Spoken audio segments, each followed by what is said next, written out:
Kiss FM, it's Johnjay and Rich. We're staying on till noon, and every day it's a different day, and there's different things happening in the news. You keep hearing things, and you keep hearing about there's going to be a shutdown, there's going to be a lockdown, there's going to be shelter this, shelter that. And then Governor Ducey had a big announcement yesterday, and I texted him and said, can you come on our show tomorrow, please, and just explain to us, to younger people, and just talk to us like we're people and not a press conference? And he said, absolutely. He's so great to us. So on the line, Governor Ducey, welcome you on there, Kiss FM, Johnjay and Rich. Thank you so much, Johnjay and Rich, and I think Kyle and Suzanne are with you as well. So I want to say thanks for having me on. I do want to clarify so people understand where we are and how my focus every day is COVID-19. It's not only my top priority, it's my team's top priority and Dr. Kara Christ's top priority. And where we are as a state, which is different than other places around the country in terms of the spread and the cases, we are in a position where we are increasing guidance. We're elevating where we are in terms of restrictions. We put out a stay-at-home order yesterday. We called it Stay at Home, Stay Healthy, and Stay Connected. The objective here is we want to just increase physical distancing between individuals. If we can do that, we can slow and flatten this curve on the spread, because what we want to do is be in a position, one, of course, anybody that doesn't have this virus, we don't want you to get it, and you can avoid getting it. People that do have it, most of you are just going to recover and feel sick, but the people that are going to be in harm's way, that they're going to need the care and the comfort in the hospital beds, that's where the challenge is, and that's where Arizona's been planning and preparing and prioritizing. And it's going to be our doctors and our nurses and our emergency medical responders. They're on the front line. We want to make sure they're protected. So that's the gloves and the gowns and the masks and the ventilators and the beds, all the things that are essential to deal with this crisis. So we raised the guidance to a stay-at-home order. Now, most people are staying at home. I mean, I'm not. I'm going to work, and I should be going to work, and I expect public servants to serve the public. But I've got a great view out my window here of West Washington. It's basically a parkway right now with no cars on it, and the order hasn't even gone into effect. So that tells me Arizonans are smart people, they have common sense, and they're responsible, and that's what I'm asking them to continue to do through this crisis. Okay, so, because yesterday I was watching on TV when you were doing it, and I was curious about, so if you're out and about, is anything against the law as far as that goes? Well, if you're gathering in large groups, I mean, what the problem has been is most people have been responsible. But when you do see some of this, I think a bunch of high school boys had a pickup tackle football game, and it made its way all around the internet. That's going to be broken up. Those types of things. I mean, you can go out and hike. You can go out and walk. You can go out and run. Keep your physical distance. You can enjoy the outside. So there's not a lockdown order inside your house.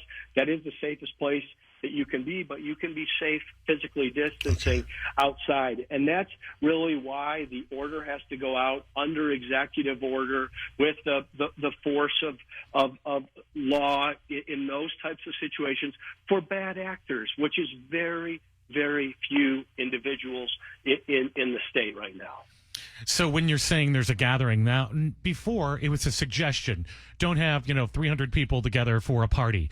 Now, if it's at a business and a party, you can send in people to break it up. But is there a fine, or is there any jail time or any of that attached to something like that? Well, it's a violation under the law.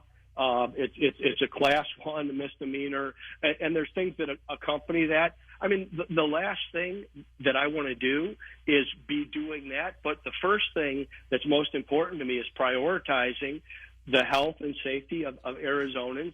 This is a best practice that has been used in other states and around the country. It comes with the guidance of the Centers for Disease Control, and this is why the issue and the order is just please stay home, stay healthy. And when I say stay connected, April can be a tough month in many ways, especially for people that suffer with mental illness. But just use FaceTime.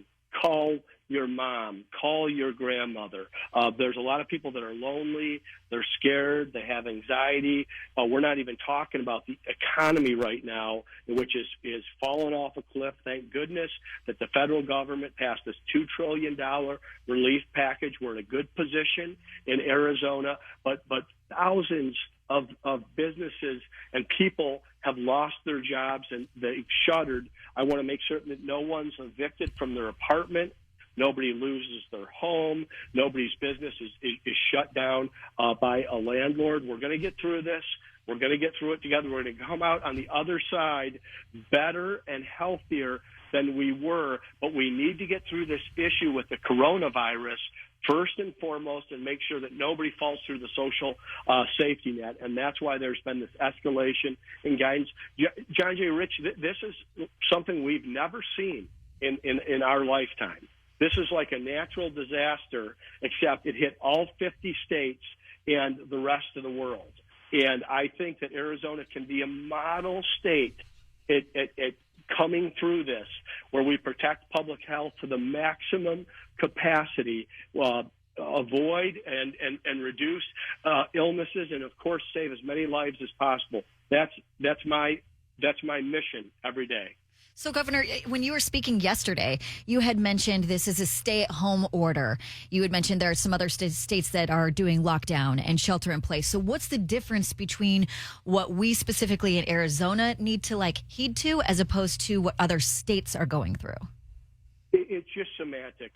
That's nothing but vocabulary. So the objective of a stay-at-home order versus a governor who uses the word shelter in place is physical distancing and lowering and flattening the curve. I lead a conference call of governors from all across our nation once or twice a week where we share best practices. I wanted our order, our directive to be specific to Arizona and have a holistic approach where it wasn't only the physical distancing, which is the priority, but also this idea, this is our best time of year. And I know that people aren't going to stay inside because of how beautiful the weather is.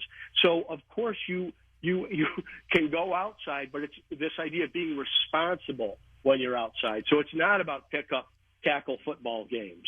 It's about going for a walk or a run or a hike and physically distancing. But what you're seeing in terms of a stay-at-home versus shelter-in-place, I didn't like that verbiage. I mean, shelter-in-place is what you say during an active shooting, which I think causes a lot of fear and panic and anxiety, and there's enough of that out there already. I'm trying to lessen the worry that's not necessary and increase the confidence that people have that will get through this, and that if they don't have this virus, they can avoid it. And a lot of people have already had it. A lot of people have already recovered from it. It's really our most vulnerable, and that's our elderly that have an underlying chronic medical condition. Those are the ones that are most at risk for us losing them through this, and those people, along with everyone, I want to say, but if you haven't gotten this yet, you can't avoid it. So what does this stay-at-home order say for businesses? Are there any businesses that have to shut down? We have a list of essential businesses. Now, if a business needs to shut down, wants to shut down, of course they can shut down. Many have already. I've done some interviews in studio. In Channel 3, the only folks that were there, by and large, were the anchors. I mean, they had sent everybody else home. And I do think the media is more important in this time because it's important that we can communicate and get the facts out. So an essential business that has basically sent everybody home to work from home.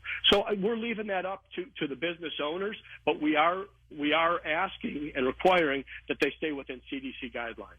Hey, yesterday, I have so much respect for you. You got so much going on. I mean, you have this, right? Then you have school closings. I mean, you had to deal with all that yesterday, right? Because now my kids are all online to end school. Do you think school will start up like normal again in September or in August, and everything will be normal? Hopefully.